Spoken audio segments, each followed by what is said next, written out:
Hey guys, welcome back to Likewise Pod's 12 Days of Podmas, Day 5. I'm Issa, and I'm so excited to cozy up for another episode today. So grab your hot cocoa or any other favorite seasonal bev because it's time to get holly jolly. If you might have noticed the past 4 days, well, I guess except for day 3, but Sam is usually part of that intro. But today, you're only getting an episode from me. But don't worry, Sam will be right back tomorrow with her own solo, and I cannot wait for that. It's going to be so much fun. Before I get started, I'm going to answer the question that we've been answering in every episode. What candy flavor are you right now? And I'm feeling very salted caramel because yesterday my mom and I made some salted caramel macarons and they're so yum. Anyways, so today I'm talking all about MLS Cup. I'm going to be talking like format. I'm going to be talking about like the teams in the cup this year, how playoffs have kind of gone, blah, blah, blah. And then I'm going to talk about like my own experiences with it. So, MLS Cup isn't really, it's not inherently a holiday thing. It just so happens to take place in late November, early to mid December every year. Except I think 2019, like, so right before COVID hit, like hard. Um, it it was like in November and they're trying to make it earlier or something. I don't remember, but then COVID happened and now we're right back to kind of very similar timeline to before. Um, but yeah, so basically like MLS Major League Soccer. That's like the top tier of men's professional soccer in the US. Women's is NWSL, but I'm just talking about MLS Cup. So sorry, women. Maybe another episode. So basically, MLS can't pick a format. So they've been doing a different format basically every year. But I'm gonna try to only talk about this year's. I'll probably talk about the years prior. Let's be honest. So for starters, we've got the Eastern Conference and the Western Conference. So that just means that teams in the Eastern Conference play teams in the Eastern Conference twice, and then they play teams in the Western Conference once, or like only a couple teams from the Western Conference once, and then teams in the Western Conference, it's a lot more complicated because there are 29 clubs, so 29 teams in all of MLS. Western Conference has 14 of those teams, and Eastern has 15 of those teams. Um, so I'm not gonna try to remember what the Western Conference plays, but they play everyone in Western Conference twice, and then they play some from the East once, and then they play another one from West once, and then something I can't remember. I should have looked it up, but sorry. Anyways, so Eastern Western Conference. Um, at the end of the season, the regular season, everyone's in the standings, and the top 7 teams from each conference are automatically in. And the higher seed, so the team with more points at the end of the regular season will host. Each game will host the game or like have home field advantage, however you want to say it. Teams 8 and 9 play for the 8th playoff berth, the 8th spot before the first round this year. In years prior, every round was like a knockout round, or they'd play 2 matches, like one home, one away, or 3 matches maybe, and like would play on aggregate. So aggregate just means that like at the end of that round or after however many matches, whether it's 2 or 3, you add up all the goals scored for each team, and whoever has more goals scored moves on. Or like if it's drawn, let's say 5-5, if Team A scored 3 goals at Team B, and then Team B scored 2 goals at Team A, so like away when they're playing away, versus like Team A. So that means if it's 5-5 and Team A scored 3 goals away, they only scored 2 goals at home, and Team B scored 3 goals at home, if that makes sense. And then Team A would move on because they scored more goals away, which is considered to be like harder than scoring at home. So that's why Team A would move on instead of Team B, even though they're drawn at the end or whatever. Or sometimes like if aggregate was drawn, then they'd go to PKs or extra time or something. I don't know. But honestly, it is a little confusing just listening to it and like trying to describe it. So like if you are interested, I guess like go look it up. But honestly, it didn't matter this year because there was no aggregate this year. Personally, I like aggregate, but that's just me. Anyways, said I'd only talk about this year. Well, I tried, but here I am. Anyways, so this year, totally new format. Like I said earlier, like the 8th and ninth place teams in each conference would play each other before the first round, so it's kind of like a wild card spot. And this year, the first round was best of 3. So the higher seed. Oh, and then like the way that they'd play each other is like seed 1. So like the first place team would play the 8th place. So like the winner of the 8th, ninth match, right? So 1 would play 8, 2 would play 7, 3 would play 6, 4 would play 5, and then 5 4 6 3 7 2 8 1. Yeah, and so this year first round was best of 3, which means that the higher seed would host first, and then they'd play away second, and then if it came down to it, they would like play the third match at home. So in best of 3, you only have to win 2 games. So if you win the first 2 games, then you don't even have to play the third. But like Sounders, for example, they were second seed, so they hosted first. So fun. They hosted first, and then they played away, and then so they won the first match. Then they lost the second match, which meant that they had to play the third match to see like who'd win. And yeah, so they played home, away, home. Like so they get the home field advantage because they were the higher seed. And in the first round, no game could end in a draw. Every first round match has to have a winner. So if it was drawn at the end of regulation, usually drawn at the end of regulation, you have to have a winner. You would go to 2 15-minute periods to try to, get a winner.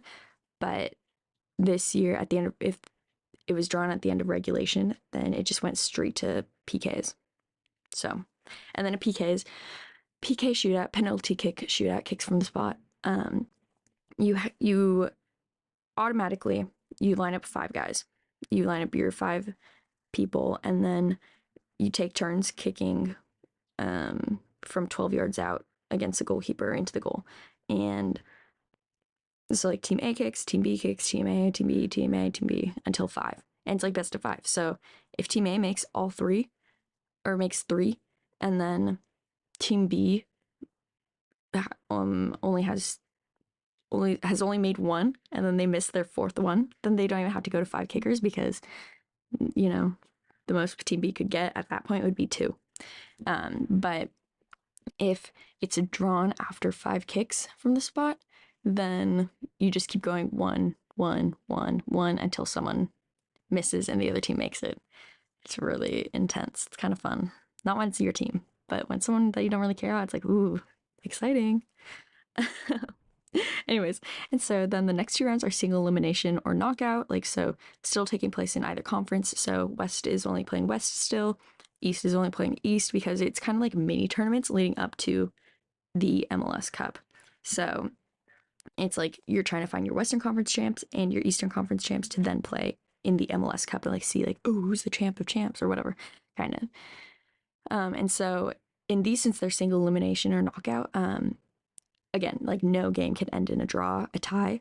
If it's still drawn at the end of regulation, there will be 2 15-minute periods of extra time. Like there is no golden goal. And what golden goal was means like if you scored first, that's the end of it. Like there's no opportunity for the other team to try to score. And it's like, and then people are like, oh, but then that's not fair because then the other team doesn't have a chance. It's like, actually, they had 90 whole minutes before you went to this extra time. And like, I get it. I hate when it's my team that doesn't score. But at the same time, it's like, well, it sucks to suck. But whatever. Anyway, so no golden goal. And if it's still drawn at the end of those 2 15-minute periods, then it goes to PKs. And actually, that did happen this year between FC Cincinnati and Red Bull New York. It was insane. It was so much fun. I was like, oh my gosh. Anyways. And then so finally, like MLS Cup is played by the winner of each conference in the cup final. Like, again, must have a winner. If at the end of the 2 15-minute periods of extra time, then if it's still drawn, then it goes straight to PKs. And so this year, the Western Conference champs is LAFC, and they're actually the reigning MLS Cup champs from 2022. They also won the Supporters Shield. And Supporters Shield, that just means that like they won the whole league. Like they had the most points in the season. and they won Support Shield in 2019 and 2022. And 2018 was actually LAFC's first season in the league. So they've got a great track record. Also helps when you've got money. And hosting the MLS Cup, because they finished with more points at the end of the regular season, is the Eastern Conference champs, Columbus Crew. They won the MLS Cup in 2008 and 2020. In 2020, they played the Sounders. So sad during COVID. Only had like 1,500 people there because of like COVID. So it was only like necessary people, essential workers. Anyways, and then they've also won the Support Shield. They won it 3 times, first in 2004, 2008, and 2009. Their first season was in 1996. They're one of 10 founding members of MLS, actually. So that's actually really fun. I like that. And if you're interested in watching MLS Cup, the match is at 4 Eastern, 1 Pacific on Saturday, December 9th. So like this Saturday. I mean, I'll be watching it. Oh my gosh, it's like torture. It's so sad. I could have a whole conversation about the LAFC Sounders match, the Western Conference semis or the MLS Cup quarters. And I won't, but I'll just say that I believe that LAFC were the beneficiaries of many no calls. Yeah, I will leave it at that. But I also do want to talk about I just kind of want to give like some of my memories and like my experiences with the MLS Cup. So in 2016, Seattle went to MLS Cup for the first time, I believe. I'm like 90% sure it was their first time. And like their first season in MLS, like in like the top league, was 2009. So fun. I love it. And so their first time going to the Cup finals was in 2016, and they went and played in freezing cold Toronto. My soccer team, so I played club, my soccer team, we had a watch party at my coach's house, and it was so much fun. Like she had like a couple TVs in like this one room, and so some of us were watching on a TV like by the dining table, and others were watching like on the couches. Like some of our parents went too, and it was so much fun, and got to watch them win it all together. Like they had to go to PKs, and I remember it so vividly. Like it came down to the 5th kick taker, and because that's what happens a lot. It oftentimes comes down to like the last one. It's like, oh, that was I always hated being the 5th one. I always tried like putting myself at 3, so I'm like smack dab in the middle. Never want to be first or last. Those are the ones that people remember the most. But anyways, like Roman Torres, my gosh, it like even watching him take it like was in slow-mo, and then just seeing all the videos after it was so much fun, and we all freaked out. We're like, oh my gosh, we won. Oh my gosh. And it was absolutely wild. Like honestly, like for real, Toronto probably should have won. Like Sounders got lucky that they went to PKs. But you know what? I'll take it. And then so that was so much fun. And then went to I went to that welcome back parade. Like my mom and I, we went to the airport and welcome back the players from winning in Toronto, and it was so much fun. And we like got pictures with some of them. I was like, how fun! Love it. It was very cold, but it was still so fun. And then in 2019, that was so much fun because Sounders hosted Toronto, and this was their 3rd MLS Cup in 4 years. So it was a rematch of MLS Cup 2016, like I just talked about. Like Seattle played Toronto, and then they won in PKs, and like they won in PKs 5-4. And then 2017 they played Toronto again in Toronto, but unfortunately they lost 0-2. So that was sad, but also Toronto did deserve it. So but then MLS Cup 2019, oh my gosh, what a wild ride. Like, oh my, it was so fun. Like my dad and I, And I can't remember if it was my mom with us or if it was one of our like friends that we take. I don't know. But anyways, we went early and like we didn't do the march to the match. Like I'm sorry, I'll never do the march to the match. But we went to like Occidental Square and uh just did like pre-match stuff, and it was so much fun. Oh my gosh. I think it was like especially fun because it was like a rematch. Like the rematch of rematches. Because this is their third time playing them in the cup final. Oh my word. I it was just such a good time. I loved it so much. And then they won 3-1 in Seattle, which is absolute insanity. And I could not recommend it more. I love, love, love live sports. I love live sports so much. So if you ever get the chance to go to like high stakes match, I highly encourage it. Or even low stakes. Like those are fun too. I just love I just love live sports. But yeah, so I think that's all I've got. But yes, I just want to talk a little bit about MLS Cup. And yeah, so again, LAFC is playing Columbus in Columbus, Ohio this Saturday, December 9th at 4 p.m. Eastern, 1 Pacific, if you're interested and want to watch. Yeah. So I'll end this episode the way that we have been by saying something I'm thankful for and something I'm looking forward to, something I'm thankful for. LOL. Sports. I just, I'm so grateful to have, uh, I'm so grateful to have something that I'm so passionate about and so like in love with, and something that I've had be a constant throughout my whole life. And yeah, I love having it, and it's just something that I just love to do and want to do. And so yeah, grateful for sports. And staying on topic with this episode, something I'm looking forward to is next season. I just love all the um I don't know, like just all the things and like opportunities that a new season, a new year can bring. And it's just a fresh start. It's so fun. It's so good. And I'm hoping and praying that, you know, Sounders go to the cup. Hoping and praying they win Supporter Shield, but yeah, I mean I want Supporter Shield more than I want the cup. Cause okay, unpopular opinion, Supporter Shield matters so much more than the MLS Cup does, because MLS Cup is just a tournament. It's not actually like the regular season. It's not the actual league and stuff. And so you only play, I mean, I guess like regular league, regular season, you only play people from your conference until the final, and then you play someone from the other conference. But whatever. Whatever.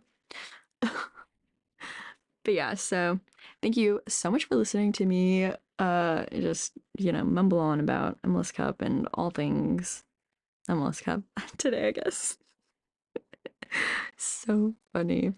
Um but yeah, I hope you learned something, or I hope that you found this entertaining. If you didn't find it entertaining, if you thought it was boring or like why did I listen to this? Listen, I won't take it personally. That's fine.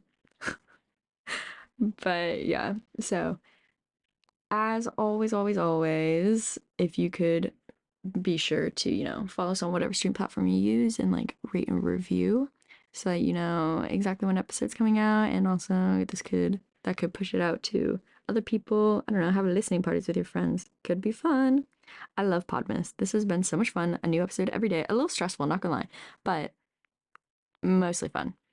Um, yeah. And then also follow us on Instagram at likewise_pod because it's so cute. It's so fun.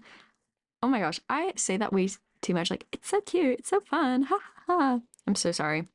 I'll try to find new phrases, but also, no promises. But yeah, so just want to, massive, massive thank you for listening. Honestly, like Sam and I, like we love doing this just for ourselves. And I think that's always going to be our goal, just to do this for ourselves. But at the same time, like we wouldn't be doing this the way that we are or doing it the way that we do if it weren't for you listening. So massive kudos to you for actually listening and engaging. And yeah, we so love you. We so adore you and could not be more grateful for you. So thank you so much for listening. And I hope you just have a holly jolly rest of your day. Bye.